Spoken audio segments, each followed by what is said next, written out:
points, rebounds, and blocks a year ago. But by committee, you see what Chloe Kitts, Sanaya Fagan, and Joyce Edwards and Ashlyn Watkins are doing this season. Not too far off the pace of a national championship team. Dawn Staley has them cooking once again, and in this matchup with Wofford College, they will have the size advantage on every player on the court. But Dawn Staley knows this is an opportunity, as their last couple of games before the holiday break weren't up to their standard. They'll go for it today as South Carolina has the first possession of the game. Raven Johnson bringing it into the front court. You mentioned South Carolina, those two games right before the holiday break against South Florida, against Charleston Southern, did not play great, not up to their standard in those two games, and missing the first shot on the first possession. As we look at the preseason pick to win the SoCon, Rachel Rose has the ball. She is the two-time player of the year in the SoCon. They bring back Helen Matthews, who was injured last year, and a lot of talented young players around. Well, and I asked Jimmy Garrity yesterday, what about the pace of play? He said it's going to be difficult if we can't get some easy scoring opportunities in the half court. South Carolina and Bree Hall hitting the first three-pointer of the game. Pow pow, of course. Sanaya Fagan has been playing so well, and Raven Johnson rounding out that starting five. Chloe Kitts out in the lineup as well. Did not have a great game. 0 points in that Charleston Southern game before the break. But I think this is an example of South Carolina. We as fans focus so much on points. Chloe Kitts is doing it with assists. She's doing it with her defense. She's doing it with her rebounding. And Dawn Staley has always said her floor player needs to be the brains of operation on the floor, and that's what Chloe Kitts does for the Gamecocks. Helen Matthews tries to go around Johnson. The hustle for the loose ball. And Puck retrieving it, but not able to finish. And I think this is a key for Wofford today, their transition defense, because we know South Carolina wants to get out and run.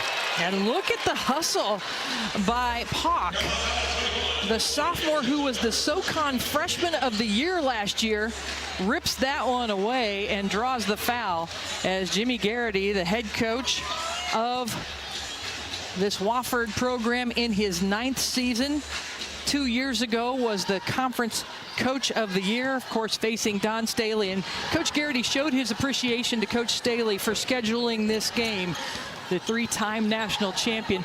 But this is an opportunity for a team that's from just down the road in Spartanburg, South Carolina, to have the opportunity to play here in Columbia. Well, it's a great opportunity, first and foremost, to play the defending national champions.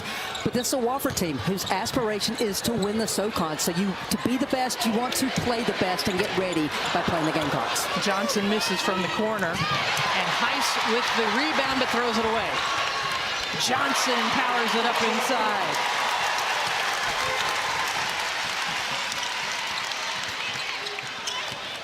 Maddie Heiss with the basketball. She is the second leading scorer behind Rachel Rose on this team. Her job, number 2 for Wofford, is to score. That's what Jimmy Garrity wants from her. And you'll see Wofford, they want to spread the floor, go 5 out at times, 4 out, 1 in at times. And so they want to try to get downhill, but so far the one-on-one defense has been really good for South Carolina. 0 for 6 for the Terriers on the offensive end.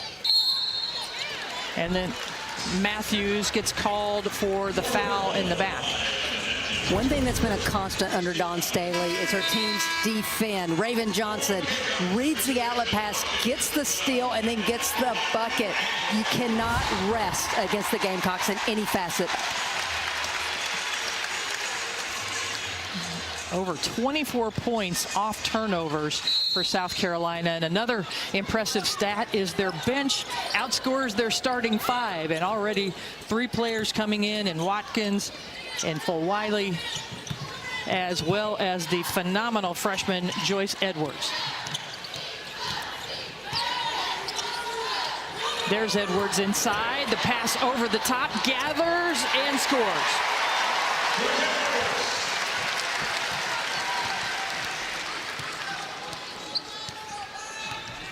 Rachel Rose played the first game of the year for Wofford, then was injured, was out 5 games. There she is with the ball in her hands and has just been back the 3 games previous. She is a scorer, and that's what she does. Well, Ashlyn Watkins went back into the paint to try to clog that up. I think she forgot who she was on, and that was way too much space for Rose. Yeah, Rose averages almost 14 points a game this year. She averaged over 22 points a game last year. For Wiley, missing that long-range shot.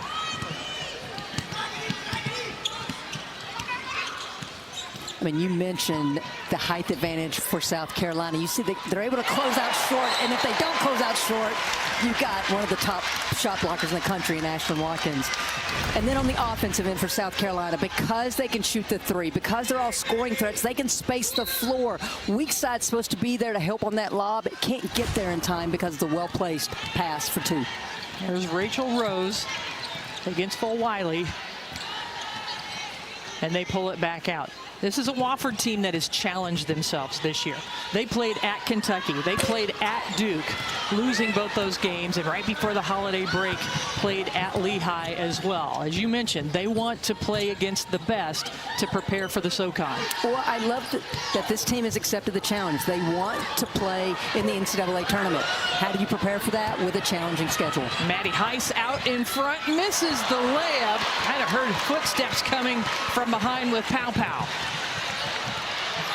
Rose tries to get the steal. Good protection by Pow Pow. And Watkins there for the rebound and put back.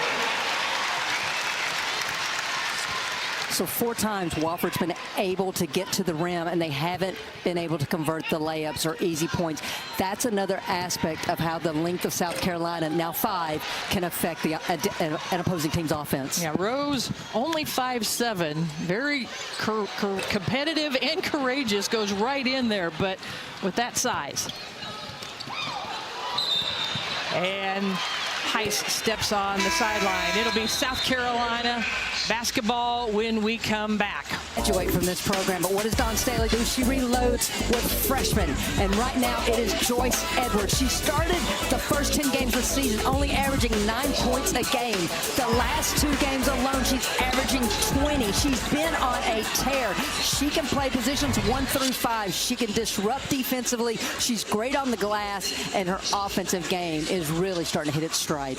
And it's just incredible as you look at her honors during the course of her high school career coming in here. It's amazing. She didn't make the cut for the USA under 16 or under 17 team.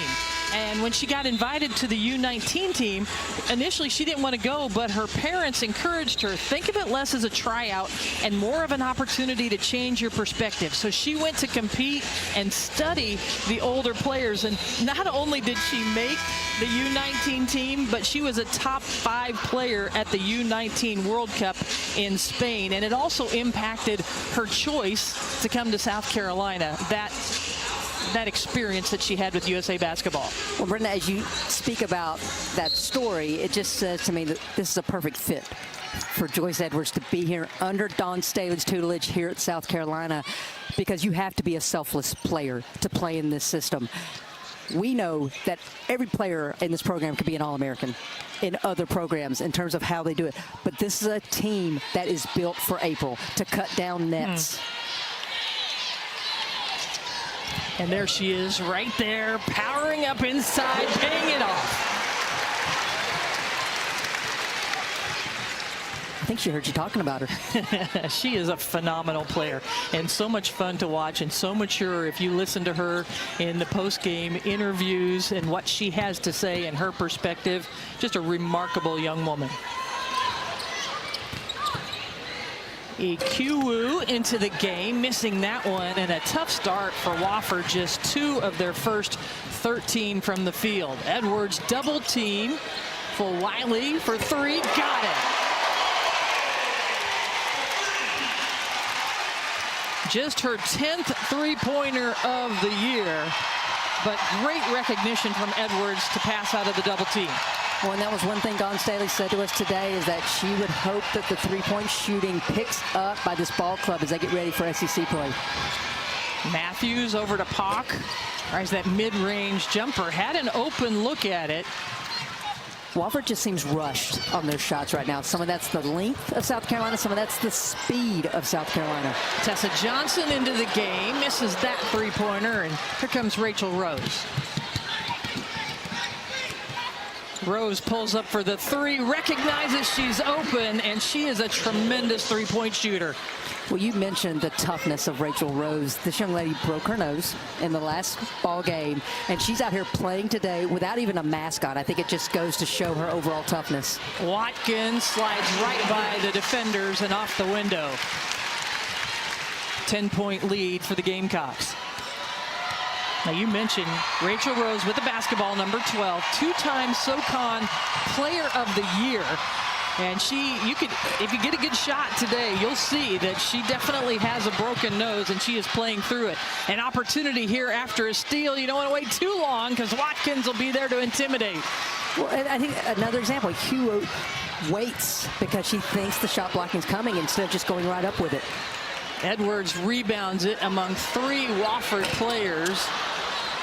And there's Rose, one of the smallest players on the floor. She is a competitor. Small in stature, large in heart. Being defended by the best defender for South Carolina. She kicks out. Massengale, Molly Massengale, just a freshman, hits the three-pointer. Well, Jimmy Garrity said to us yesterday that's been a disappointment for him for this season, that his team hasn't shot the ball as well from three as they have in previous years, but he's got to feel good about how they've started this game from the three-point line. The ball is kicked. Will be South Carolina basketball. Yeah, we talked to him. That is a play that is a part of their game that has been a real strength of theirs. As we get a good look there, you can see the Band-Aid across the nose for Rachel Rose. But they've been a good three-point shooting team in the past. They're 3 of 7 today. Good start today. They've been the top scoring offense in the SoCon 5 of the last 6 years. They've been the best in terms of threes made in the SoCon 4 of the last 6 years. And he said it's been a head scratcher because he really doesn't understand why they haven't. But shooting's contagious. All it takes is one player to get hot, and then this team can go on a tear. And on the other side, Tessa Johnson, who's a 46% three-point shooter for South Carolina, is 0 for 3 from beyond the arc to get started today. I have no doubt Tessa Johnson's going to get it going. Now, we say 3 of 7 for Wofford from three-point range, but they're 0 for 11 from inside the arc so far in this game. 5 on the shot clock. Johnson all over Rose. Matthews finds a crease, little floater. Finally, the first 2-point basket of the game for the Terriers. Remarkable finish by Matthews. First of all, to realize shot clock's going down, to get that shot off, but she's a righty, and she put that up with the left hand to avoid the block.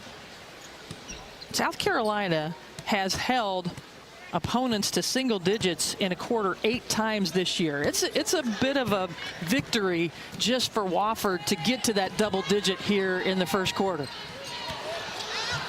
Pow pow. Chloe Kitts, no. Strong inside and staying with it, Sanaya Fagan.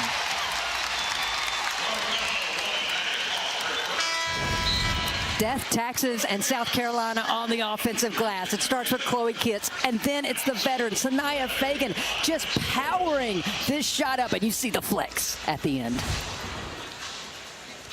Maddie Hawk, the freshman for Wofford, picked up the foul. Fagan is at the free throw line, an 80% free throw shooter, and one player you haven't seen rotate into the lineup for South Carolina is Maddie McDaniel, the terrific freshman, as she is out with a concussion. A whistle and a foul on Wofford, on Massengale, and so South Carolina has an opportunity here with 4 seconds in the first quarter. I mentioned before, Dawn Staley builds for April. So right now, she's working on it in the quarter, in the game situation, as she got her team set up. Chloe Kitts gets it at the top of the key. Out to the corner, and no good at the buzzer. Right after the holiday break, both teams trying to shake off the rust a little bit, and the Gamecocks with an 8-point lead. first quarter as we begin the second. Now, before the holiday break, they played Charleston and did not shoot well at all in the first quarter. Actually, 2 of 14 from the field. So coming back out of the holiday break, shooting better, probably not quite at the level that they would want, but better than they had going into break. Well, I am no Don Staley, so I'm going to start with that comment. However, what I'll say is that last game before break is one of the hardest games to coach because players are human. They're ready to get home. So I think as much as we can focus on the Charleston Southern slow output, she's more worried about today. How would they respond for that? Would they learn from that? And I got to believe she's been pretty pleased. However, the areas that she still wants her team to get better at, we're not seeing that much of improvement. They were only +2 in the first quarter on the glass and still not shooting that well from 3. However, Wofford is. Yeah, Molly Massengale with another 3-pointer. The Terriers now 4 of 8 from beyond the arc and draw it within 5 points. Chloe Kitts there with an offensive rebound. She's fouled on the floor before the shot. Well, coming up next, we cap the afternoon triple header with number 5 Texas hosting the University of Texas Rio Grande Valley at the Moody Center in Austin. Earlier today, you saw Vanderbilt get the win, as everybody has those last games before SEC play. Another foul on Wofford stops play. Well, of the 16 SEC teams, only Texas A&M does not have a game either yesterday or today. So to your point, Brenda, everyone wants this last fine-tunement before SEC. Well, that's not a good sign for Wofford, who's shorthanded today anyway. Molly Massengale picked up her 2nd foul. She's already made a couple of 3-pointers, as Tessa Johnson still hasn't scored. But an offensive rebound for South Carolina, moving the ball. Fagan with a strong move to the baseline. When you're seeing South Carolina get on the glass, it's one of 2 things. There's paint touches, and you see a couple players going to try to double that, and that's leaving weak side rebounds open for South Carolina. Or it's just Chloe Kitts who just gets to the glass, whether she's touched or not. Pock with the basketball. Yeah, Pock, number 3, and Maddie Hawk, number 1, as that one is erased. What a block from Sanaya Fagan. Fagan is playing so well this year. She has slowed down on the offensive end and just takes what the defense gives her, feels the defender on her backside, and uses that spin move. And then on the other end, Don Staley has told her she wants her to anchor both ends of the floor. I think back-to-back possessions will make the head coach really happy. And the shot clock was down to 1, and Wofford not able to hit the rim on their attempt, so better defense that time for the Gamecocks. And you brought up Maddie McDaniel not being out here, so you're seeing Pow running a little bit more of the point with Raven Johnson on the bench right now. Johnson missing on the drive, but she is fouled. Yes, if you're just joining us, Maddie McDaniel not available for South Carolina. The 5'9" freshman point guard out with a concussion. We attended shoot around this morning. She wasn't around. We found out that she is not available. Disappointed because she is such a phenomenal talent. Really wanted to see her in person today. Hope she heals quickly. Everything I've seen on film led me to ask assistant coach Jolette Law today, is she the next great point guard in your lineage? And she said absolutely. Did not hesitate. Tessa Johnson finally gets on the scoreboard, making those free throws. She was fouled by Mia Floor from Wofford.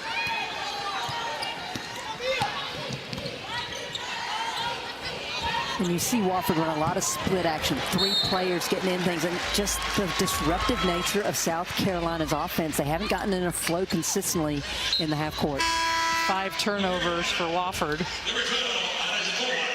So Wiley checking back in as she replaces Bree Hall. Pow at that point guard position. For Wiley. Oh, he's got to hold your breath when she goes into the paint for something exciting. Kitts is fouled. No. block shot against Kitts. Wiley's so good off the bounce, and you see the rotation of Pauk off of Kitts, and great read by Wiley to find Kitts down low. Even better feed by Tessa Johnson. Oh, and rolls around the rim as Pow steps inbounds. Chloe Kitts double teamed. Look at the swarming defense for Wofford inside. For Wiley, no. And Pow there for the rebound. She'll get another chance. This time, yes.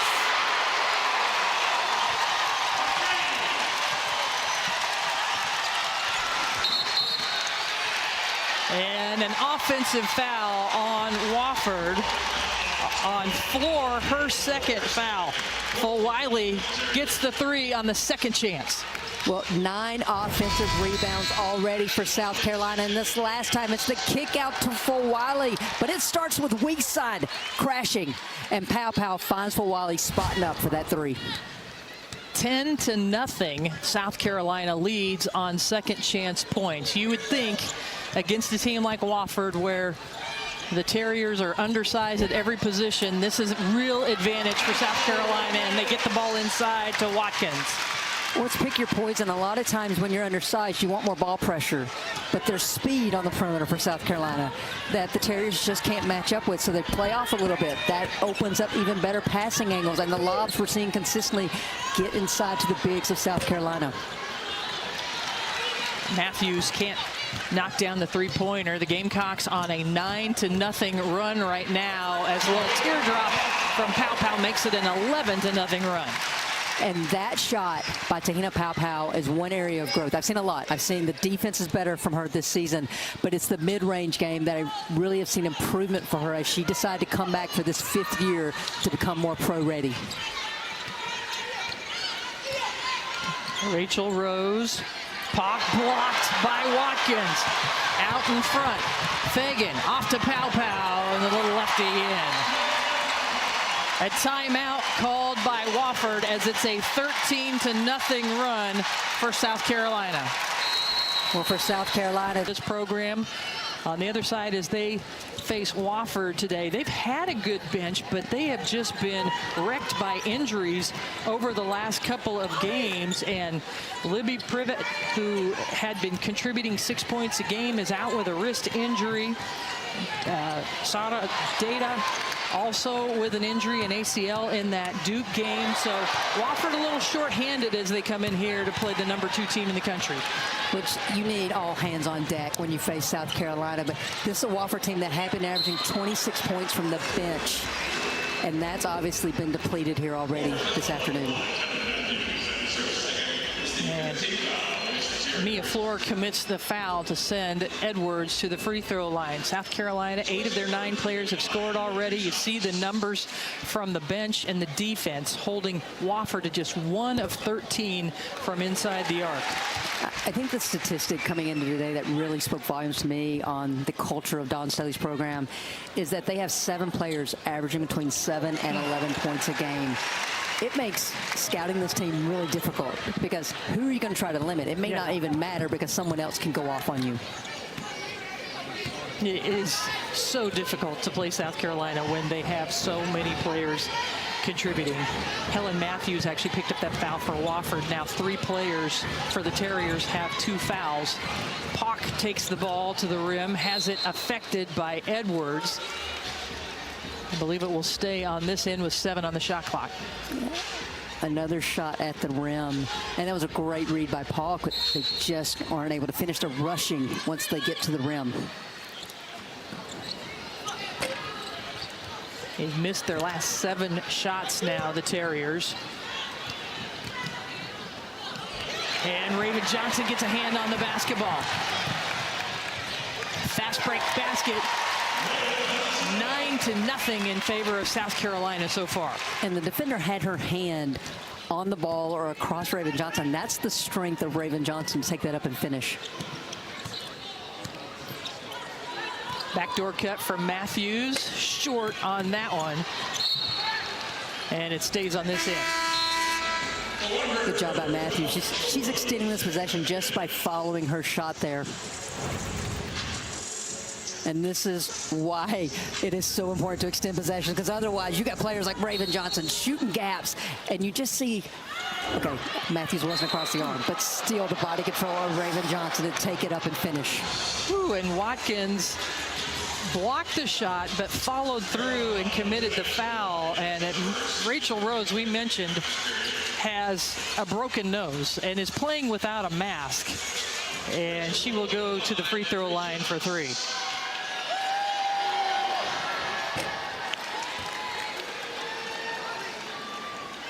Ashlyn Watkins still pleading her case with the official.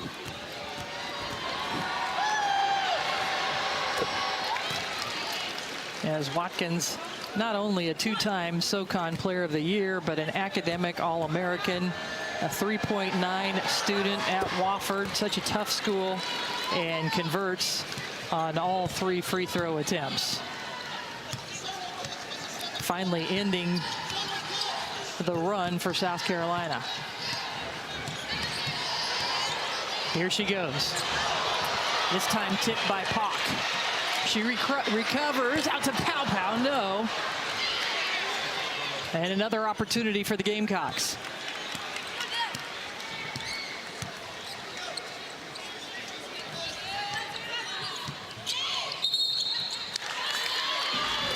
And a foul away from the basketball, an illegal screen. They got Edwards. On Edwards. Dawn Staley and her team, one of the toughest schedules in the country. 5 games versus ranked opponents before the holiday break. 4 wins in those ranked opponents. The only loss of the year, of course, to UCLA. It's so much learned and taken away from that loss. Well, they currently have the #1 strength of schedule, which now they're going into via the net, the strongest conference in the SEC as this conference play is about to begin. They're #2 in the net, and we know it's all about the quads, another aspect for selection this year, but Dawn Staley's put together a resume to once again vie for #1 seed. And Tessa Johnson knocks down her first 3-pointer of the game. The sophomore has 5 points. Dawn Staley saying today, Tessa Johnson as well as Mylasia Fulwiley could both be starters for us, but they understand our culture, our system, and they're good coming off the bench. Mylasia Fulwiley picked up the foul. Well, South Carolina, it starts with the pace. Raven Johnson scoping the floor the whole way, and then Mylasia Fulwiley, extra pass to Tessa Johnson in the corner. I told you she wouldn't stay scoreless from deep very long. Absolutely. Shake off that holiday rust. And Heiss coming around the screen, misses that one. Fulwiley almost saves it back in play to Rose, but steps on the sideline. It will stay Wofford basketball.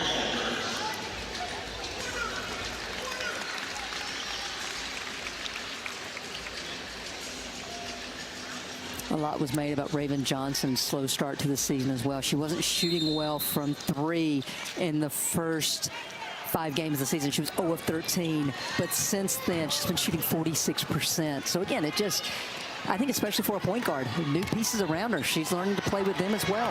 Watkins with another block.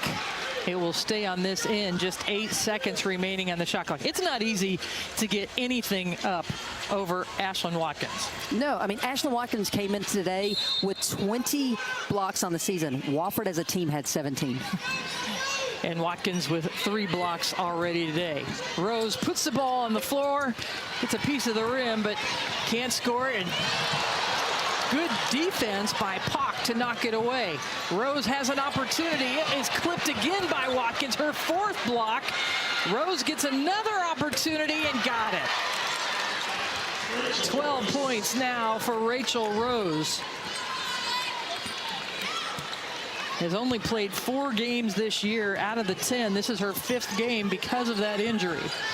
South Carolina's got a mismatch with Rose on Edwards down low.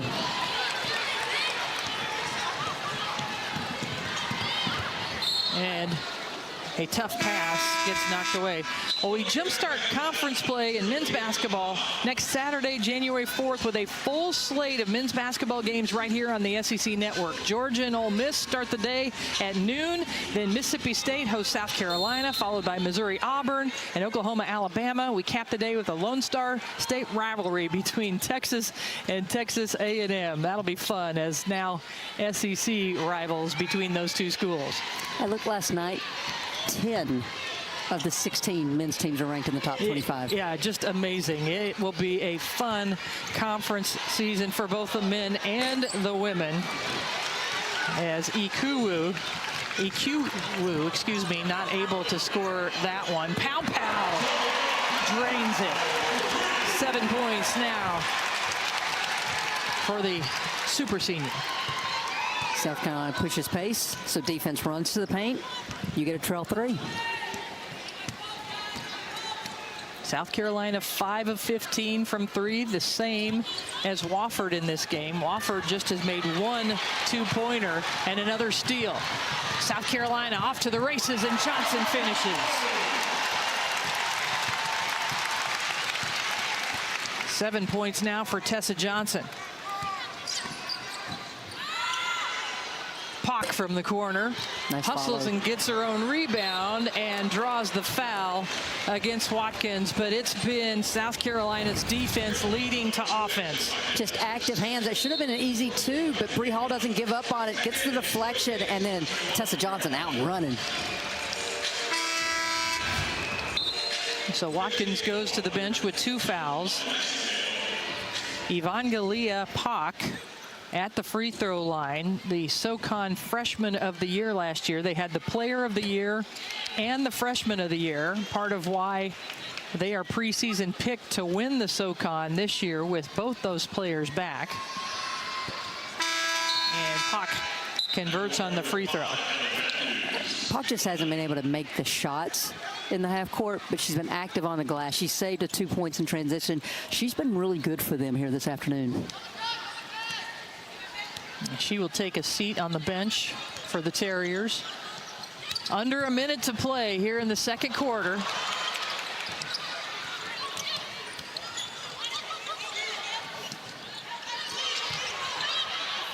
And a nice pass inside to Edwards. Kitts with the delivery.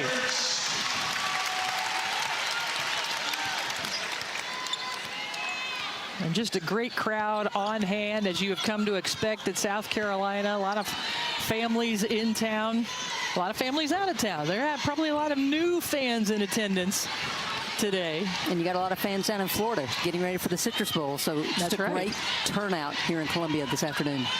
Rose from way downtown comes up short. And South Carolina will have it with 7.3 seconds remaining in the half.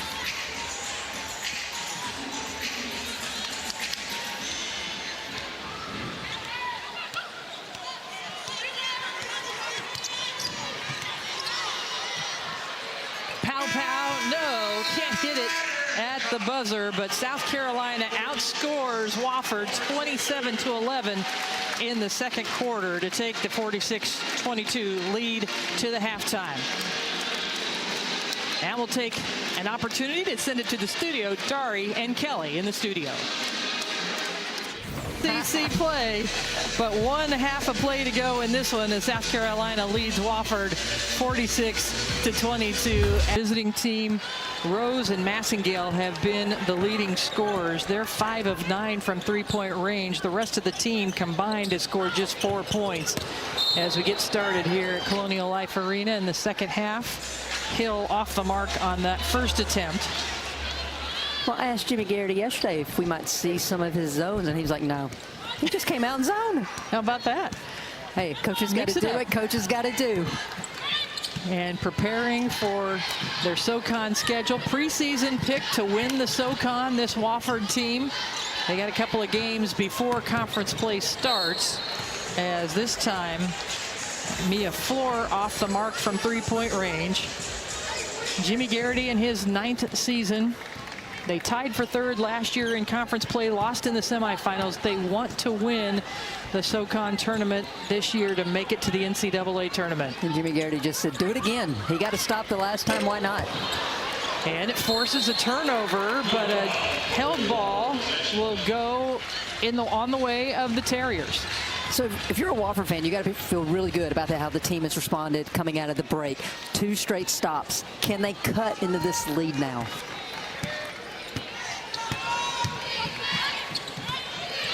Pock, a talented sophomore, number 3. Matthews has been quiet. She is a good scorer typically. There she is with the basketball. Still off the mark for Matthews. Fagan's got the mismatch down low. She's asking for the ball. Puts it up short as she was surrounded by the Terriers as she went up. Missed an easy one there. Pock, nice defense by Chloe Kitts, who recovers to defend yet another. Kitts is defending everyone, but somehow Floor is able to get it up. I think every head coach wants to know how would their team respond at a halftime, through adversity or whether it's been going their way. And so far, I think if you're a Wofford fan, you've got to be really happy. And Fagan with not just the rebound, but the assist in 1 touch. Didn't even bring her other hand over to it. Just one-handed it right over to Chloe Kitts. Left hand's overrated.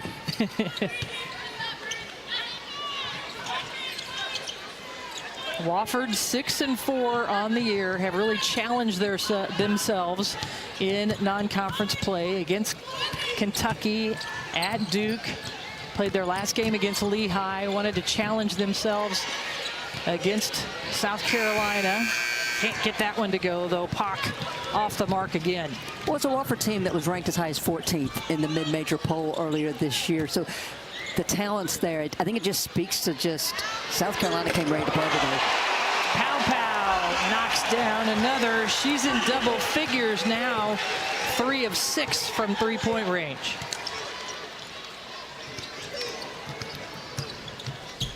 Excuse me, just 2 of 5. She's 4 of 10 overall. Nice backdoor cut, and Rose finishes it.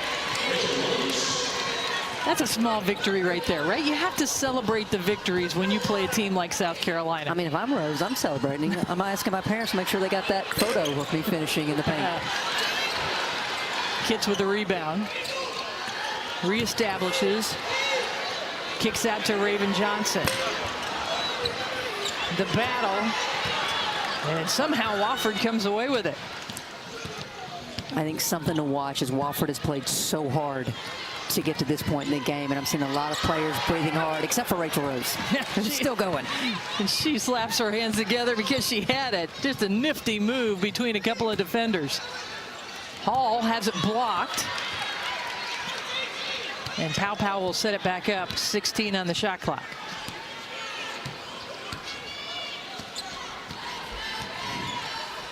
Wofford back to their man. Raven Johnson, short, gets her own rebound, goes up again, uses the window. Yes, that is the point guard for South Carolina that averages about 1.5 offensive rebounds a game, and that time got her own miss and put it in. Fagan using her length on Rose. Maddie Heiss, good defense once again. South Carolina just not allowing anything easy inside. Well, Brenda, you've heard me just raving about Sanaya Fagan's growth this year. That time, just such great ball intelligence there. Knew she didn't need to gather it in, just tipped it right to Kitts for the 2. Yeah, great court awareness, just recognizing where her teammates are. Molly Massengale missing that shot. Into the game, Mylasia Fulwiley as well as Tessa Johnson. And a jump ball this time will go Gamecock direction. I know Chloe Kitts didn't get that shot to go down, but I also believe she put it up because she knew her teammate would get the rebound if she missed. Tessa Johnson from mid-range, and then a foul away from the basketball. The officials coming together. I don't think we've introduced our officials. Kyle Bacon, Tony Patillo, and Kevin Pahey are the officials today. Count the basket. And we had a clamping call. And what I mean by that is the arm of the player grabbed the other one and pinned it down so she couldn't go up with it. That's what the call was. Yeah, and the foul on Chloe Kitts. Knocked out of bounds by Johnson. 11 on the shot clock for the Terriers. Terriers from Spartanburg, South Carolina, just 94 miles northwest of Columbia. They play in a great arena there, the Jerry Richardson Indoor Stadium, that Jimmy Garrity talked to us about is just a gem if you've never been there. He calls timeout to get his team around to gather as South Carolina leading big here in the third quarter. SEC teams in the top 25. Here are the games you will see on Thursday. Well, I'm going to be on the call for South Carolina at Mizzou. You're going to be on the call for LSU at Arkansas. But Brendan, I was talking to someone the other day, and I said, this is the most excited I have been about SEC action, the most wide open I have felt it has been in the last 5 years. And I think case in point is, oh yeah, Oklahoma and Texas, two ranked teams, are kicking it off. Yeah. And that opening day. Welcome to the Southeastern Conference, and then those two old conference foes will play one another on opening night. A jump ball called, and we're going to take another break. We're at the 5-minute mark in the third quarter. South Carolina leading 55-26, but we're going to be talking more about SEC coming up. SEC play. 8 teams ranked in the top 25, 4 of them in the top 10, Christy. We've always said this, every night's a dogfight. I am really eager to see, though, because of the quality of play in the SEC, top to bottom right now. Just, can a South Carolina or any of them go undefeated through a conference season? I'm going to go on record now. I don't think anyone will this year. I think the league is that good, and it's the wear and tear. You have to be on point every night, or that upset could happen. Matthews finally rings up a three-pointer for Wofford out of the timeout. I'm looking forward to the fact that Vic Schaefer is coming back to the SEC, and we're renewing that rivalry. It's not Mississippi State anymore. It will be Texas, and South Carolina will play Texas twice this year as Edwards powers up inside and will go to the free throw line.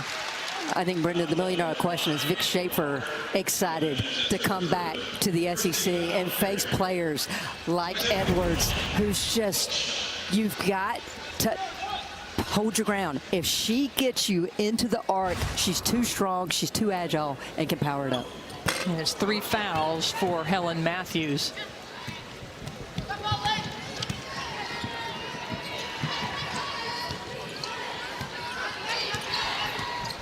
And here's the other thing about Edwards. She reminds me of Letitia Mead here. She can defend any player on the floor. She's the front of the press for South Carolina. She is just that disruptive on the defensive end. Rose with a little hesitation. But Edwards stopped it. That little jab there made her slow up. And a nice floater from Matthews. We've seen her score 5 points here in the third quarter. For Wiley, no. Watkins just goes up over the top of Matthews to grab that rebound, and a foul is called. Well, coming up next, right after this one, we cap the afternoon triple header with number 5 Texas, who we were just talking about, hosting University of Texas Rio Grande Valley. That's UTRGV for those of you that like the alphabet version, at the Moody Center in Austin. I don't envy those on the call today having to say that over and over. The Vaqueros. And a nice rebound and attempt by Edwards. Yeah, Texas with Rory Harmon back from injury for last year. Madison Booker, just a tremendous talent in that sophomore class. So many talented sophomores. There's one right there for Wiley for South Carolina. There's just so much talent up and down the board on all these SEC teams. I'm so looking forward to conference play. Yeah, I remember earlier this season, and everyone's talking about what we lost to graduation. And I'm like, hang on a second.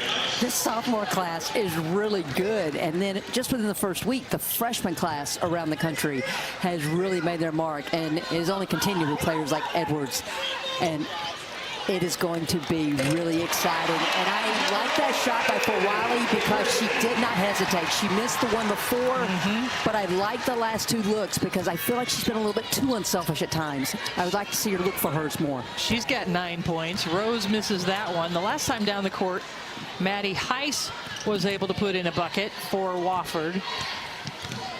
As they come in here trying to challenge themselves against one of the best teams in the country, the defending national champion, just trying to play with courage, and they have not backed down. They are undersized in every position, but they have continued to play hard. But what a pass! Edwards can't finish it, though, off the nifty pass from Fulwiley. Pow Pow had a grin on her face. She goes, yeah, you're going to hear about that one in film.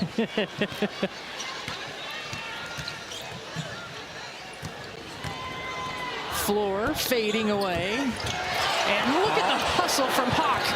Oh, and that's Watkins getting her hands on it because Rose was wide open under the basket. Beautiful pass to Pow Pow.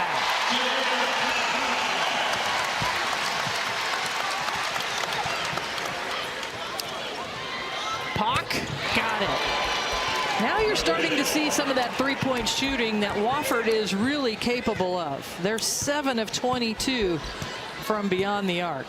And miscommunication by South Carolina not getting matched up, and Wofford made them pay.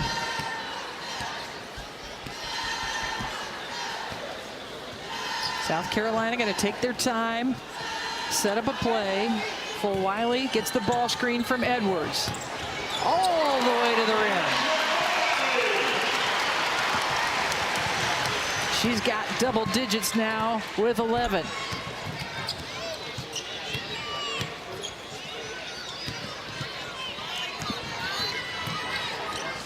Heiss off to Rose. Rose picks up her dribble. Massingale, just a freshman, and gets that somehow to crawl up over the front of the rim. But on the other end, let's watch this one again. Well, Fulwiley's a walking highlight wheel. She's calling for the screen. You see the double team, and floor is there. It does not matter. That's how explosive Mylasia Fulwiley is. Pow Pow going to the bench. Tessa Johnson picked up the foul to send Massingale to the free throw line, and she completes the three-point play. One of the best free throw shooters in the, she is the best free throw shooter in the SoCon with 83%, Molly Massingale. And Wofford's been a better second half team, and at this point in the third quarter, they've only been outscored by 1 point. Good hands defensively by Helen Matthews. Yeah, South Carolina just outscoring Wofford 18-17 here in the third quarter. Jimmy Garrity has to be happy about the way his team has just scratched and clawed in this one.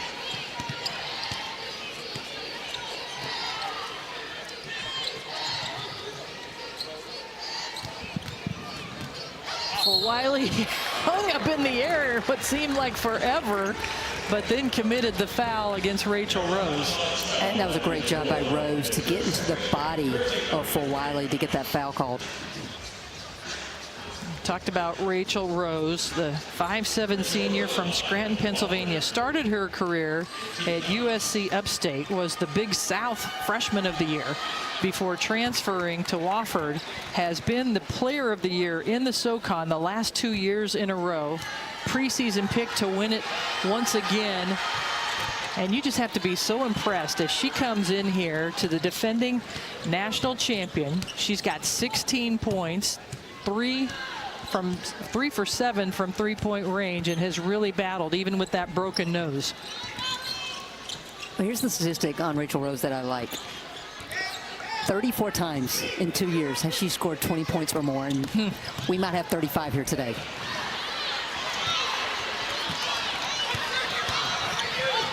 Six seconds left in the third quarter. Matthews pulls up.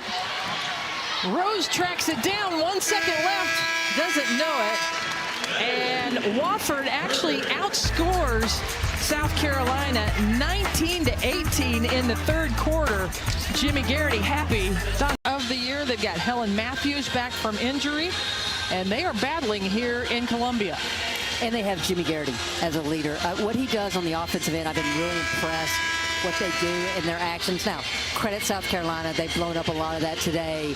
But this is a team that some coaches talk about winning a championship. He has been very diligent in how he planned this schedule to make sure this team was prepared. And he's got a leader in Rachel Ross. And so I think when you have those two especially, you got a chance.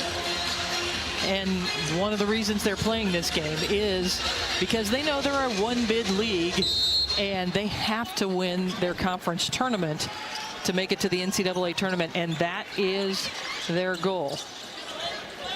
Back on the court as Miriam Dowda is making her first appearance. The transfer from Arkansas is in the game, number 30.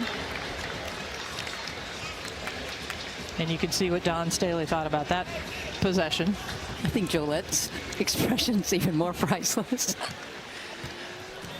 Lisa Boyer, longtime Dawn Staley assistant, Jolette Law, all the experience that she has. And Rose can't finish that one amongst the taller players for South Carolina, and a whistle, and it'll stay on this end. Well, we have Texas and Georgia covered in Atlanta and New Orleans before, during, and after their college football playoff quarterfinal matchups. Our pregame coverage begins New Year's Eve with the Paul Feinbaum Show at 3 Eastern, and on game day, we have you covered from noon Eastern to midnight, wrapping up this unforgettable day of SEC football final with all the highlights, interviews, and complete breakdowns of both games. Football wrapping up, so much going on. South Carolina going to be playing in the Citrus Bowl. Massengale, hesitation, drives right into a couple of defenders. 3 on the shot clock. Matthews, can she get it up? Tried to throw it up left-handed, and a shot clock violation.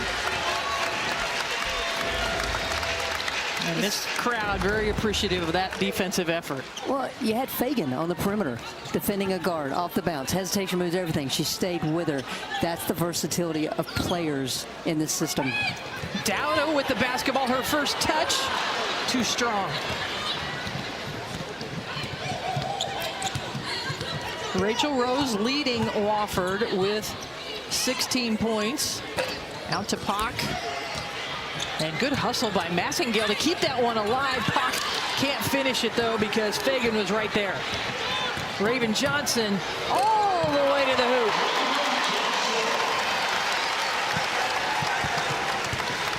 Eight points now for Raven Johnson. South Carolina has 3 in double digits, led by Pow Pow with 12. Rose going to work on Raven Johnson. That's going to be a tough one to get that one up. She picked up her pivot foot, but stays with it. Look at her on the floor, lost her headband, and it will be South Carolina basketball. Well, you just saw the defense by Raven Johnson, but she's also so good in transition. You see her just kind of measuring the whole way, but then can explode right by a set defender for the 2.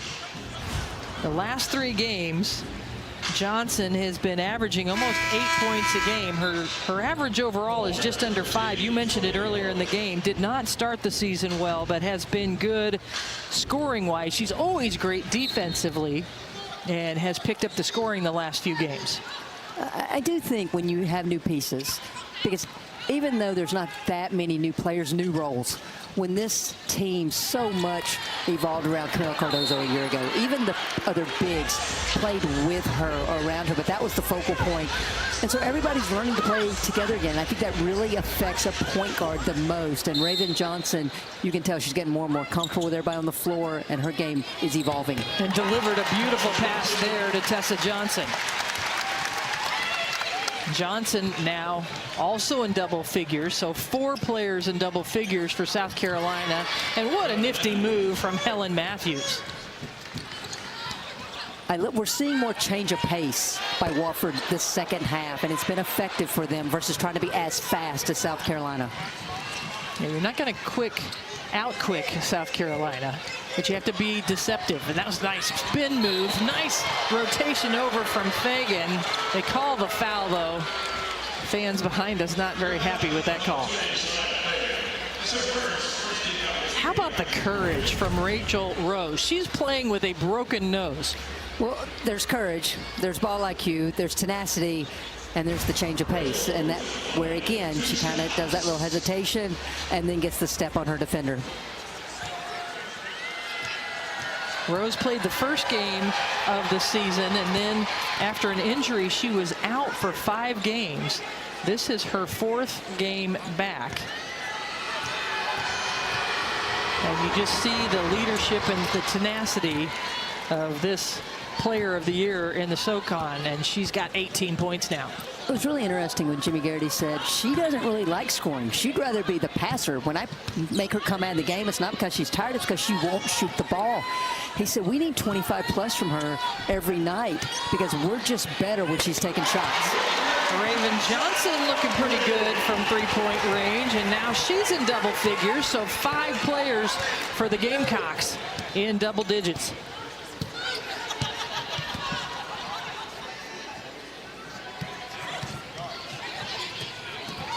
Backdoor cut from Rose. That time she lost Johnson. I'm enjoying watching the South Carolina staff with some of these miscues because they're not playing scoreboard. They're playing the standard right now. And so the backdoor, the lack of rotations or whatnot, the staff will hone in on these things to help their team get better and get ready for SEC play. Tessa Johnson so smooth from 3-point range. That's her 2nd of the game. Pock from the top of the key. And Pock typically a good shooter, but she has struggled today. I think she's exerted a lot because she's outmanned in the low post. She had the front there on Dowda, and the ball just went over her. She's worked so hard in all 3 facets. So Miriam Dowda, the transfer from Arkansas, who was a starter last year for the Razorbacks, getting some time here in the 4th quarter. She was fouled by Mia Floor. Her 3rd. She'll take a seat and is replaced by Queen Ikiwu. You know, system at Arkansas, a lot of threes, a lot of running the floor. So this is a big adjustment for Miriam Dowda to come into this South Carolina. And what I'm seeing from her is a lot more of a low post game. And that's only going to help her long term because she can still shoot the 3. But she's learning how to be more of a physical post presence here in South Carolina. She was born in Nigeria, moved to the United States when she was 12 years old. Her father was a professional basketball player in Belgium. You see some of those genetics right there.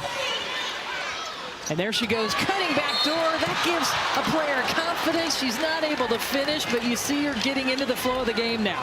I think that's the 4th just absolute beautiful post-to-post pass that the bigs just haven't been able to convert. But you're seeing the chemistry, big to big there. The roll by Dowda and the pinpoint pass by Fagan. Just unfortunate Dowda couldn't finish. Pock picked up the foul for Wofford.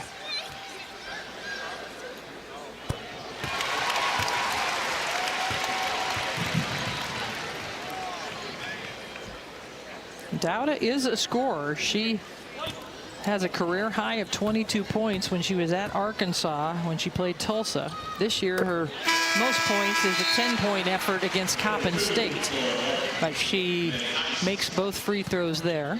Well, she's also playing behind a lot more quality post depth here at South Carolina. So minutes are a little bit harder to come by.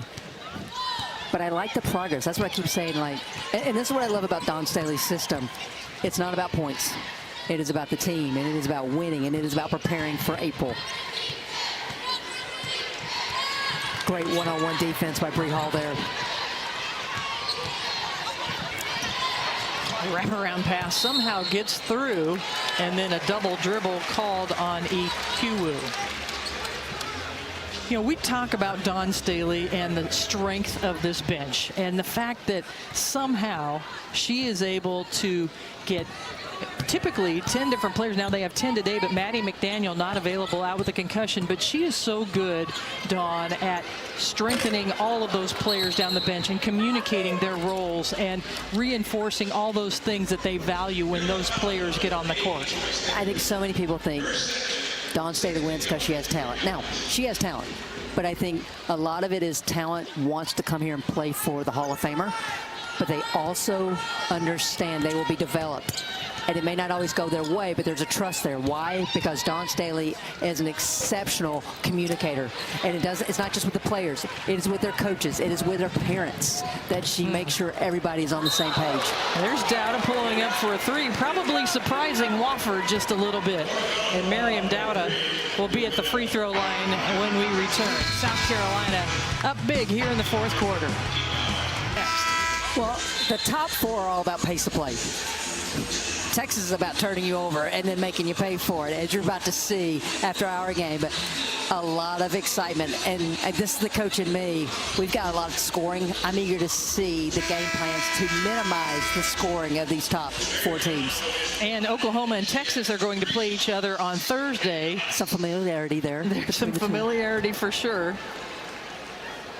LSU in a tough one right now. They'll play at Arkansas on Thursday to open up SEC play. This South Carolina team will go to Columbia, Missouri for their first conference game. And Miriam Dowda at the free throw line with the 3 attempts. Made 2, missed 1.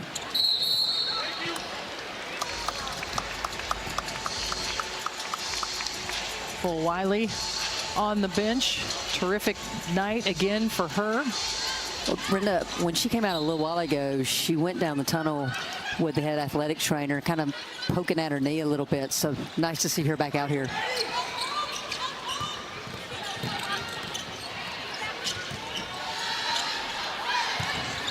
Dowda kicks it out to Johnson. Johnson, too strong, tries to chase down her own rebound. Rose there to get it. Rachel Rose leading the way with 20 points for Wofford. She's got 8 rebounds now, but this is her 40th career game with 20 points. Also on the floor, Evangelia Pak. She's got 11 rebounds. There she is again, hustling after that one. Can't retrieve it, but that's the most rebounds in a game this year for a Wofford player. And even we talked about it, she hasn't had a great shooting day at all, but she has really exerted herself in a lot of different ways. I see why she was the SoCon Freshman of the Year. She does so many little things that won't even show up in a stat sheet, but is really good and impactful for this program. Rose on the floor. Johnson steals it away. Hall thought about it again. No, and the tip in for Raven Johnson.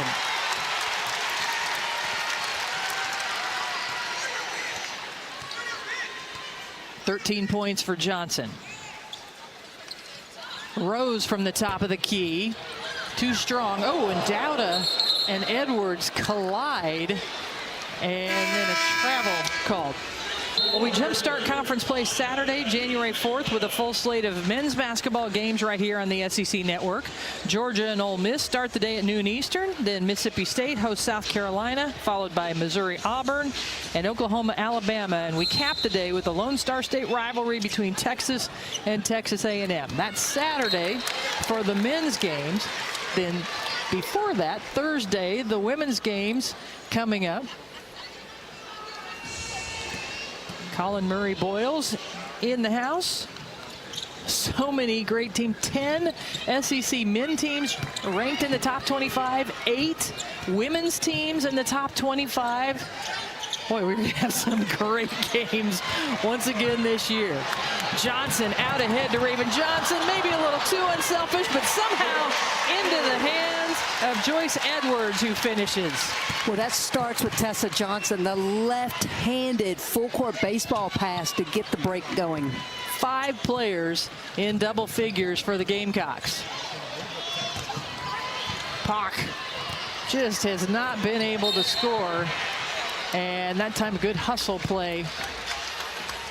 And it's a foul on Mia Floor from Wofford. Dawn Staley kind of looking over all of those stats. What do you think's going through her mind right now? Standard.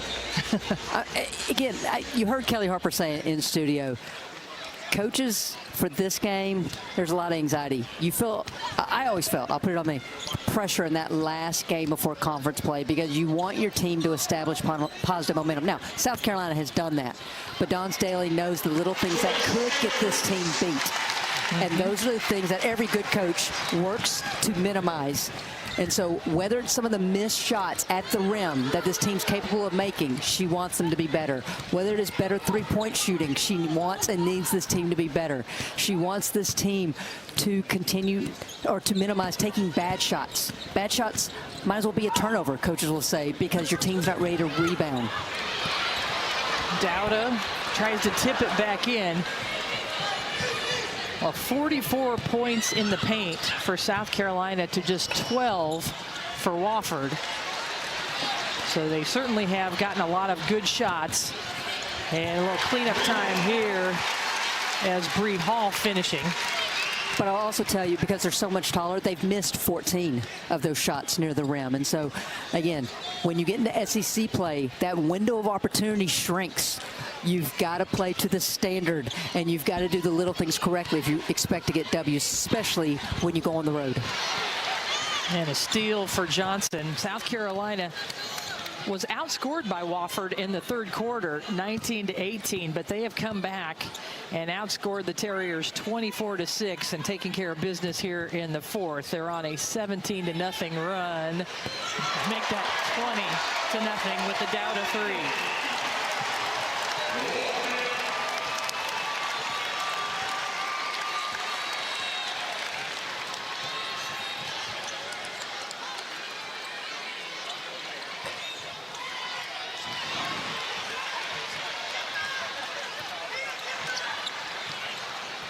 So last game of non-conference play before we start SEC play. Of course, South Carolina will play UConn in February, but your assessment of the overall performance today?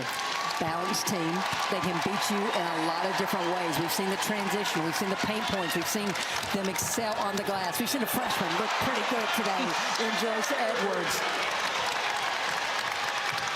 5 players in double figures for the Gamecocks. And they have been dominating in this one against a Wofford College team that is preseason picked to win the SoCon.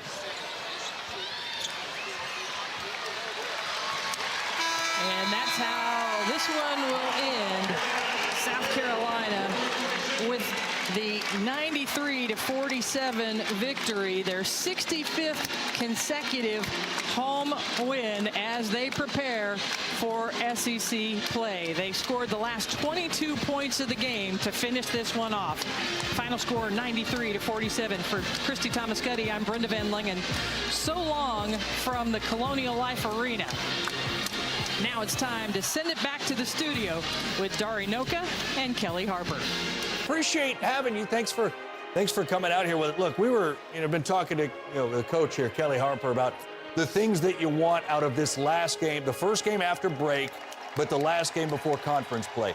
What were the biggest things that the coaches and you all talked about wanting to get out of today? Was that my question? Yeah. Oh, that's for you. Oh, can you? I'm sorry, I'm not paying attention. Can you ask it one more time? Yeah, no. What were the big things that you and your coaching staff wanted to get out of this game before you get into conference play? We wanted to get the rust off. We wanted to, play our game, play discipline, play to our standard, and we didn't play to our standard tonight. So we just got to come back in the lab in the next few days and get ready for Mizzou. Kahina, congrats on the win. Did you have a good break? Was it needed? Oh, it was very much needed, but the right amount of time off. I was very ready to come back to Columbia. Good. So what do you think your team needs to do before you get into the routine and the rigorous SEC schedule? We need to get back to our habits. I think we kind of shied away from that, and we just need to get back to being a disciplined team and playing to our standard. And coach is going to get us right for right before SEC conference play. So we just got to get back to who we are and get back to our identity. I'm looking at the box here. In a game like this, one of the great things is getting a lot of players minutes. You all had 10 players that all played at least 10 minutes in this game. whether you're a starter or you're the 10th person on that squad, what does getting that kind of time with your teammates in a game situation ultimately mean? I mean, it's great. It's going to prepare us for the long run, and it's going to be, a great run for us as long as, people do their roles and, our team does what we need to do. It's going to be a long season, but we just got to have the players do what they need to do. So what does your schedule look like now? Are you guys all the way through till Thursday? Will you get a day off? How does that look? We get a day off tomorrow, and then we got to prepare for Mizzou. Well, congrats on another win and on another game for you individually. A good game, but best of luck against Mizzou. We can't wait for conference play. Thank you. Happy New Year. Happy New Year. Don, in the first quarter, you guys were a little shaky, but then you guys pulled away in the second. What'd you tell the team at that first quarter break? I mean, people are going to play their very best against us. They get an extra burst of energy. But I think Wofford, they just play that way. That's their norm. We've gotten off to some not so appealing starts, and hopefully that isn't indicative of how we're going to continue. A little bit of rust, a little bit of Wofford just taking it to us. Was there anything else? Okay, cool. And forgot my question. No, so the team shot kind of poorly from three, but you guys dominated in the paint. When it comes to like one thing not working and the other one is working, like the paint was the big player today. Do you want the team to sort of stick to what's working, or do you want the team to in the future sort of kind of try not to stray away from your guys' identity? I like for us to take good shots. So when we don't take good shots, more than likely they're not going in. When we take too many bad shots, it leads to stagnant offense. It leads to us just not having balance in transition. I want a balance. I want to be able to shoot the three because we're very capable of doing that. And I want us to dominate the paint because we're very capable of doing that. And then I think we're very capable of doing everything in between. It's just us being disciplined to being very just calculating from an offensive standpoint. That's what gets us in trouble, and we got to find a way to fix that. Get a microphone and everything. Maddie and Sakima, what can you tell us about them, when you might expect them back? I don't know. That's a medical trainer, doctor call. For me, they just let me know how many we have eligible and healthy and ready to go. Sounds good. And the guys back at, obviously, these are not my questions. Okay. The guys eating Cheez-Its also want to know what changes as we move into SEC play now. Mindset, practice. I mean, as a team and a program, we're creatures of habit. We got to get into the habits that work for us. We got to play to the standard of our standard. Like, we got to play to who we are. Like, we can't play less than who we are. We can't play according to how our opponents are playing us. And we're a work in progress when it comes to that. I think we can identify what that is. Doesn't mean we're going to play perfectly. Just means that we're going to have to, identify it, get back on track, and try to hold serve and play to our standard as much as possible. Anything else? Yeah. Got one more.